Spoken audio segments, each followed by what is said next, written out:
Hi, everybody. I'm Zach Coseglia. Thanks for joining the Better Way podcast.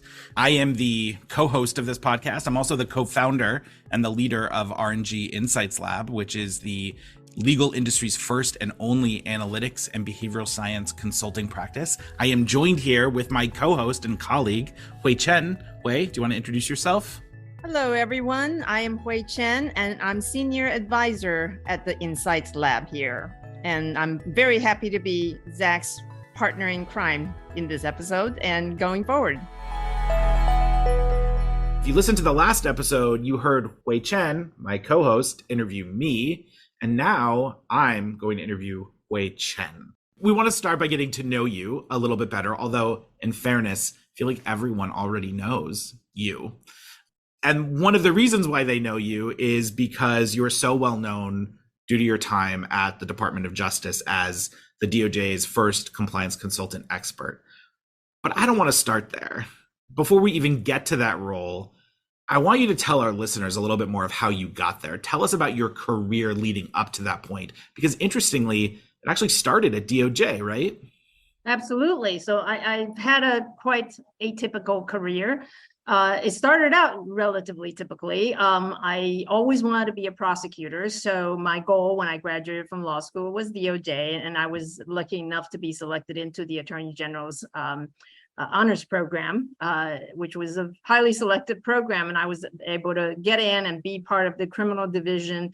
And we did rotations in the criminal division. So I was in organized crime and racketeers section. I was in public integrity section. I was in Office of International Affairs, which is where I ultimately ended up. We also had to do a trial stint in the U.S. Attorney's Office in Washington, D.C. So I got about 9 or 10 jury trials under my belt from that. And it was a great experience.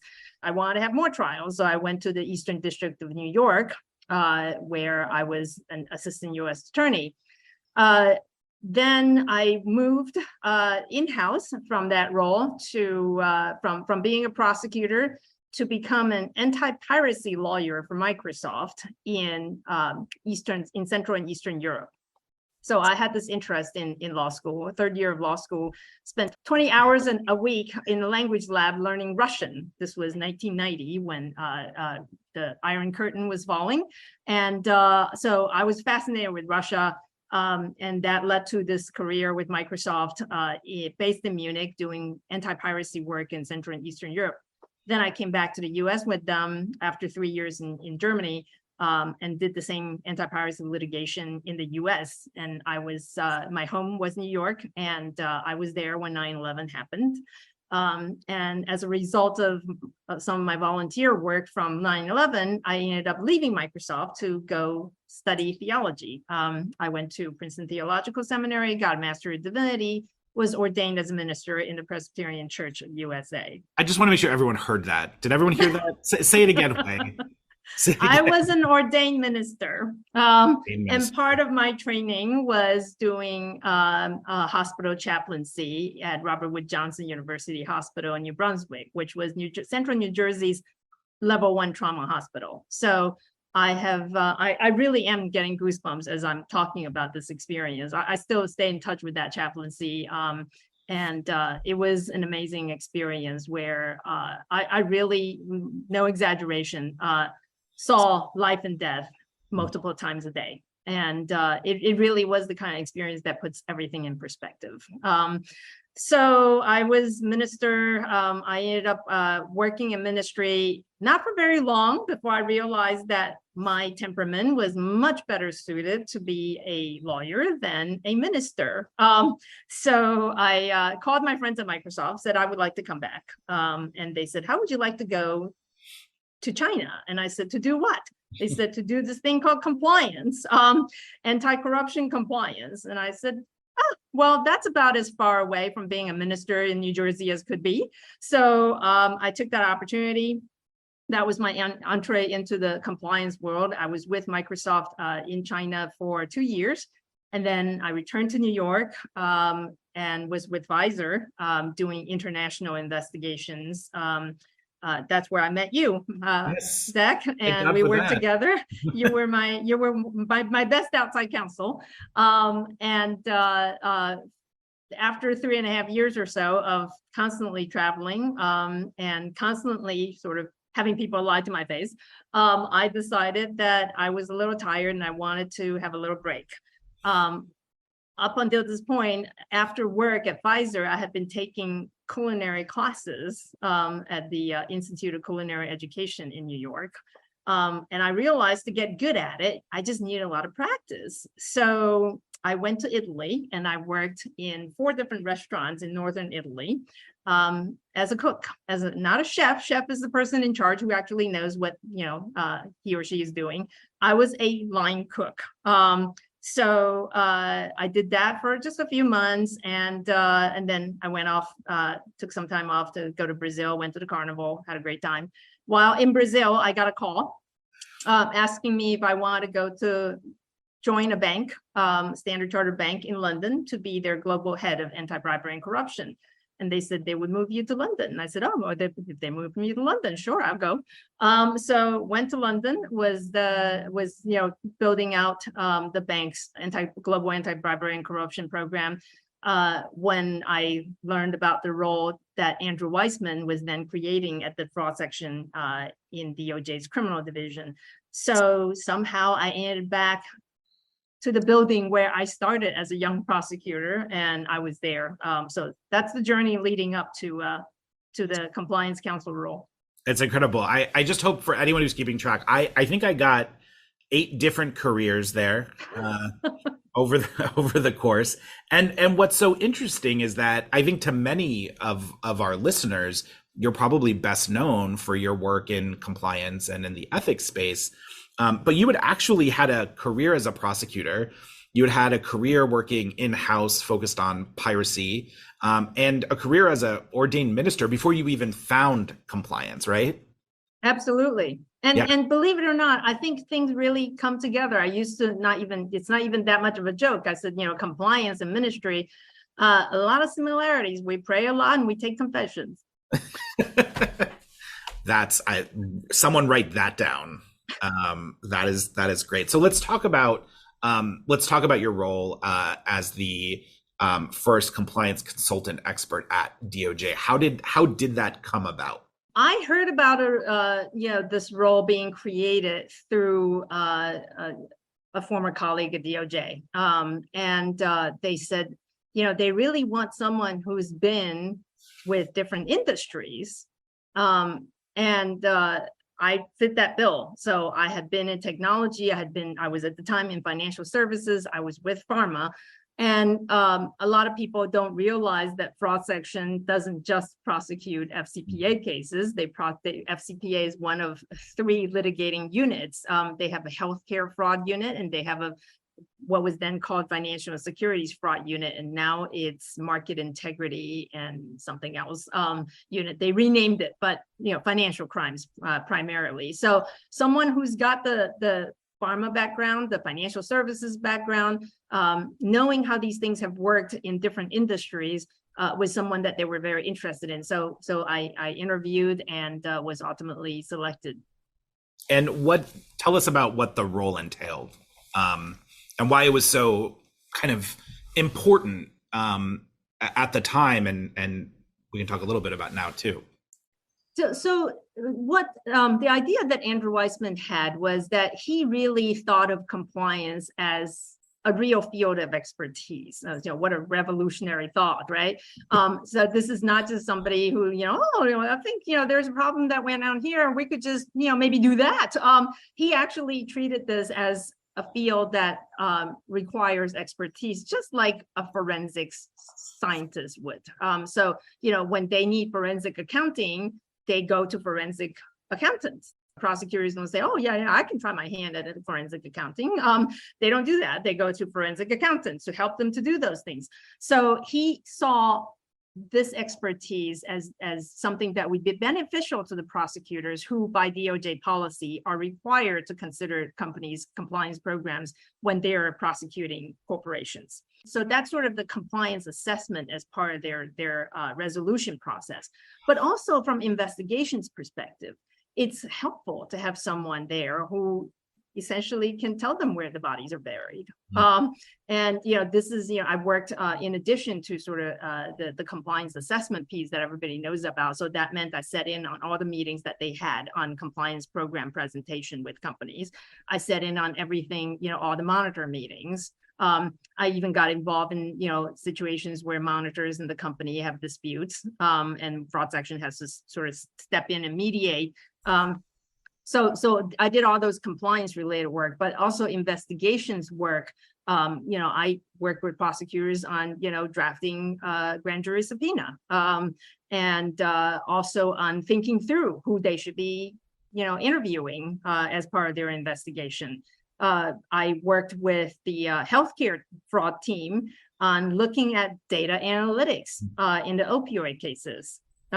So simple, just nothing super advanced at that time, but just simple concepts. There were people doing this type of work already, but really was pulling a lot of this work out to the forefront. So if you have a pediatrician who's constantly prescribing adult amounts of opioids, you should probably look into that. That's probably not normal. And if you're looking at millions of shipments of opioids to a town of 500 people, there is probably an anomaly there. So that all that type of work was starting to get done, but a lot of it was putting more focus on understanding what goes on inside companies, including what kind of data, what kind of people, what kind of operations. Now, one of the things that you did while you were at DOJ, maybe the thing that you are maybe most known for, is as the architect, original drafter of the Evaluation of Corporate Compliance Programs document. Tell us about that document. So thank you for calling it document. It is now officially called guidance, but I do remember in the early days of developing that, I very insistently refused to call it guidance. And I would just like to say for our listeners, the 1,000 times that I have referenced that document to Hui prior to today, I have called it a guidance. I made sure today for our official interview for the Better Way podcast that I was going to call it a document. So thank you. It started out as a document. I have no power in controlling the fact that it's now guidance. And I have my philosophy on that, but separately, how it started was when I was at, in this role of joining the prosecutors in their meeting with companies about compliance program presentations. Companies and their counsel would bring in, binders and binders of documents containing all policies and whatever. So I used to tell them, the companies and their counsel, that if you can find a single person in the company who's read all these policies, then I'll read them. But otherwise, I refuse to read them.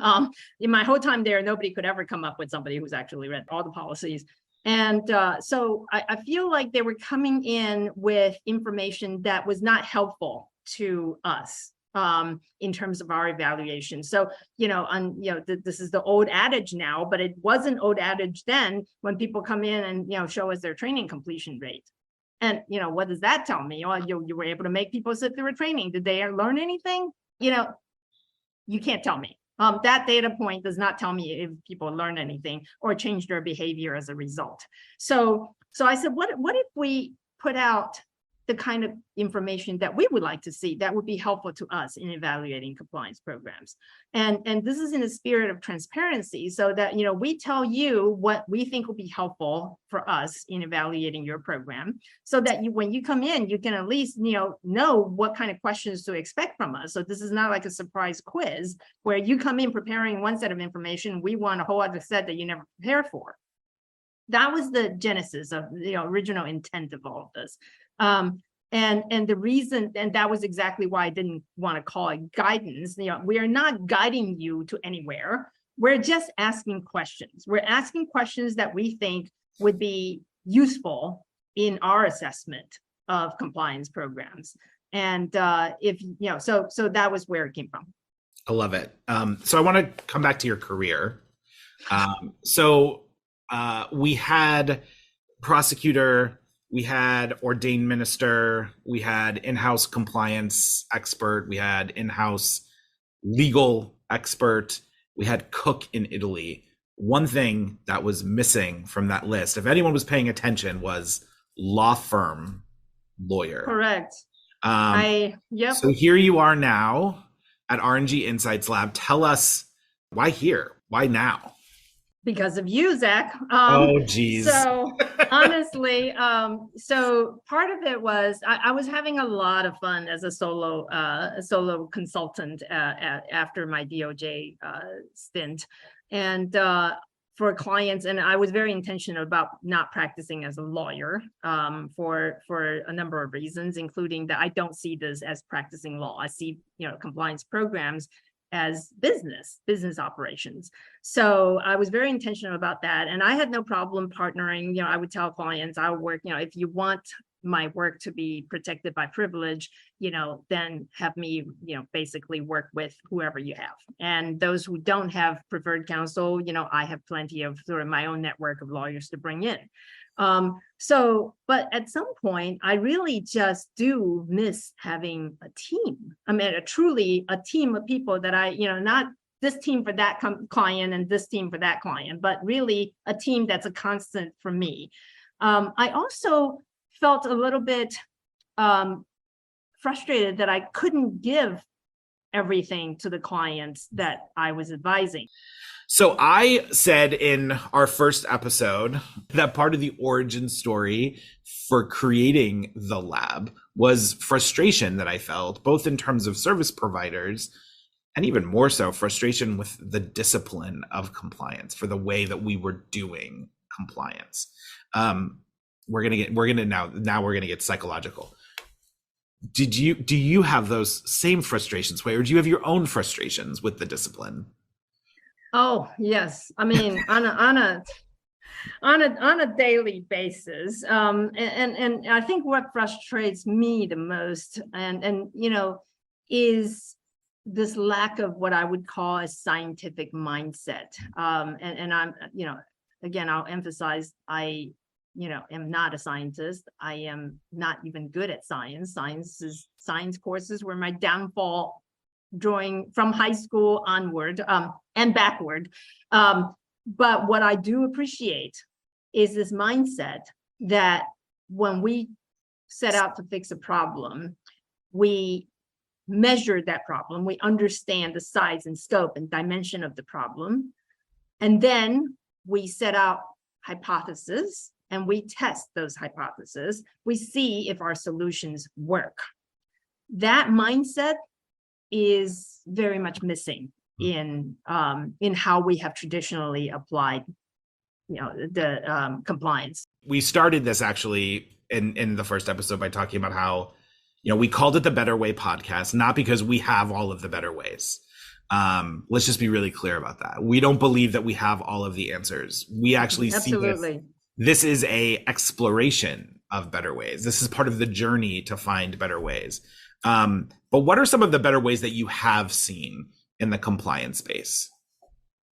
I think in the compliance space, certainly, I will say, what the lab is doing, and the type of clients that do come to the lab for this type of interdisciplinary, human-centered, data-driven approach, they are typically more open to these ideas of, let's test what we're doing.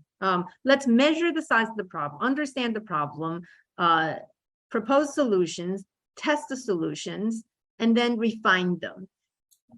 Even for those whose only interest is, do I have a defensible program before DOJ or SEC or whatever, even if that's your only interest, I think you're in a much better position when you can actually tell whoever you're defending your program to that we have tested this and this is how we know it works.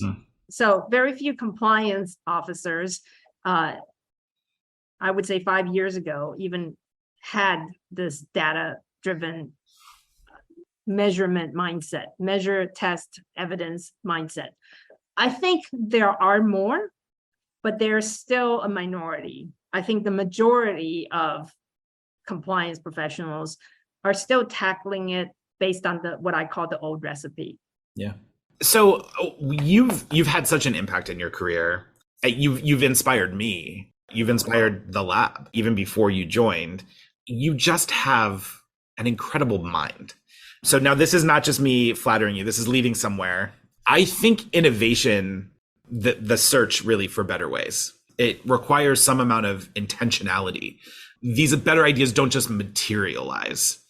What's your process for finding better ways or asking the right questions that lead to, sort of innovative, disruptive, game-changing concepts, which, I mean, not flattery, you've kind of done throughout your career. So what's your process? I like to ask why. Why are we doing this? And I think to me, everything kind of flows from the why. And I remember one of my trips to Brazil, I ran into a compliance officer from a very large well-known Brazilian company. And I said, oh, how have you been doing? She said, well, like you said, I've been asking why and annoying everyone with that question. So she blamed me because when you really ask why, you get to your purpose. What is it that you're trying to accomplish? And frankly, a lot of times, if we're just, even if we don't have the most laudable goals, at least we can be honest about what we're trying to accomplish and scale our efforts accordingly. I think what's so interesting about the asking why too is I know in my own experience, and I'm curious to see if this has been yours, what often happens when we ask why questions is silence. Yes, a lot. Which is a lot. Which is nutty. Never thought about it. Yeah. Yeah. Or we get sort of to the theme of what you just described, you get a very contributory answer as opposed to maybe the root answer. And so you really want to annoy people, but you really want to do it well. I think you got to ask why maybe 3 or 4 times. Absolutely. To get there. Absolutely. Yes. So, all right. It's time now to get to know you even better. So every episode, as everyone hopefully will begin to know from listening to us, we have a set questionnaire that we ask all of our guests. I did it last week. You're doing it this week. This is inspired by the Proust questionnaire, which has then inspired Bernard Pivot's questionnaire, which then inspired James Lipton, which is where I know this from inside the Actors Studio. So are you ready? Are you ready? I don't know if I am, but I will try. All right, let's get to know you. All right. So the first question, you have a choice here. 2 questions you can answer. If you could wake up tomorrow having gained any one ability or quality, what would it be? Or is there a quality about yourself that you're currently working to improve? And if so, what? Which question do you want to answer? I'm going to answer the first one, that I wish I was endowed with the ability to become an opera singer. I love it. We talked about this, by the way, for everyone. Yes. I don't know if the question was phrased this way that I would necessarily answer it, but if someone asked me if you could have a job other than the one you have, what would you have? And I said I would be an opera singer. So we are so very simpatico. All right. Question number 2, you have a choice. Who is your favorite mentor, or who do you wish you could be mentored by? My favorite mentor is Judge Julie Conger of the Berkeley Albany Municipal Court. So she was a judge where I went to college at Berkeley, and I was very interested in law school, and I would go court watch. And she noticed this student who keeps coming into court watch and basically took me under her wings. I would routinely go into chamber and chat with her about, decisions she's made, what just happened in court.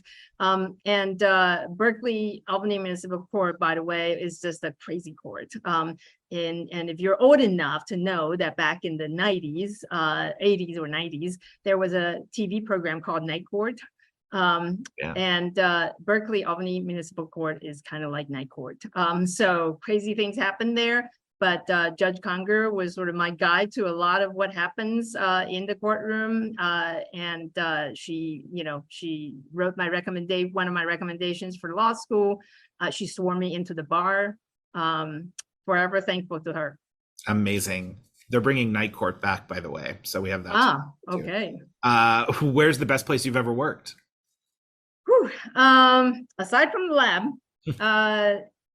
U.S. Attorney's Office. I love being a prosecutor. What is your favorite thing to do? Cooking, eating. Amazing. What's your favorite place? Well, I can answer it two ways. So a geographical place would be Italy, and I would probably say Florence. And a sort of generic place is the kitchen. Amazing. We're gonna have to do a podcast episode, a cooking podcast episode. Absolutely. You're up for it. Amazing. Well, just for everyone who's listening, I pitched Hui on a client experience where we would train them on compliance through cooking. And I think Hui felt like that was a little bit too much, bringing the passion with the work. You know what? A little digression. So we talked about the old recipe, right? We talked about this mindset about, so this is one of the things that chefs will always say to new cooks, that you have to taste. A good chef, good cook constantly tastes the food. The traditional approach to compliance, we never taste. We just throw things into the pot and we never taste them. Amazing. So genius, right? This is what I'm saying. I'm not even kidding. What makes you proud? I think my spirit in willing to try things, taking the detours that I did in my career. I think it came from that realization that life is too short. You just got to do what you got to do. But it's a lot of people never understood the choices that I made, that I had a perfectly good career in multiple places, Microsoft, Pfizer, and to walk away from those to do crazy things like, going to seminary and then, going to culinary adventure. Why do you do that? Why do you throw away something so steady, so secure, so good, to take those risks? I answer that life is too short and I don't want to wait. I've never heard you actually say that before. That's pretty cool. I want to sit in that, but I'm going to ask you the next question. What trend in your field is most overrated? Yeah, so many. But boy, so many to choose from. I'm having a little bit of a hard time, but I would say one of the things that people always can be sure that they get an eye-rolling reaction from me is when they start talking about tone from the top.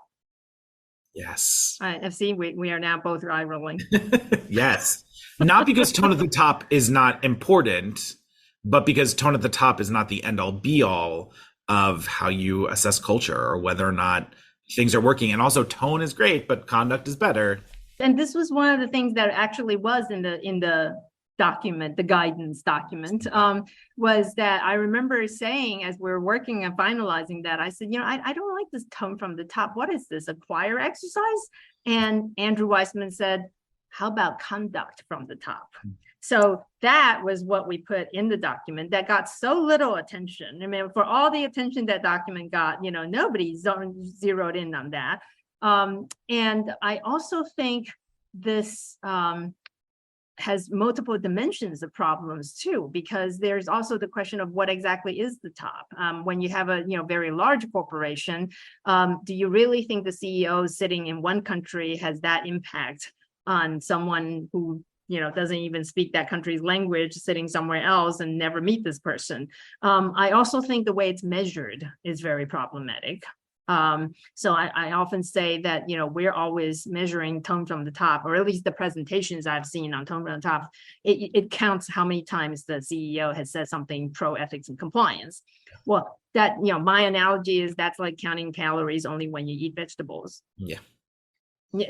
You can't count tone from the top by only choosing to count what you think is important. You got to count the whole thing. You're the master of metaphor. Really, really, really good. All right. We're going to talk more about this in future podcasts. But the last question on the questionnaire is, what word would you use to describe your day so far? Improving. That's good. It started out hectic, but after spending some time with you, I'm feeling much better and hopeful, and feel like I'm energized again to have the rest of my day. Same. All right. So look, I think that this has been so much fun. Thank you so much. I am so excited about all of the guests and the wonderful discussions that we're going to have over the course of the coming weeks. I think that the two kind of takeaways of Better Ways from today are interdisciplinary scientific approaches that focus on evidence and outcomes lead to better ways to do compliance and to measure and improve culture. Yes, I would say ask why and measure and find evidence. And then ask why again and again and again.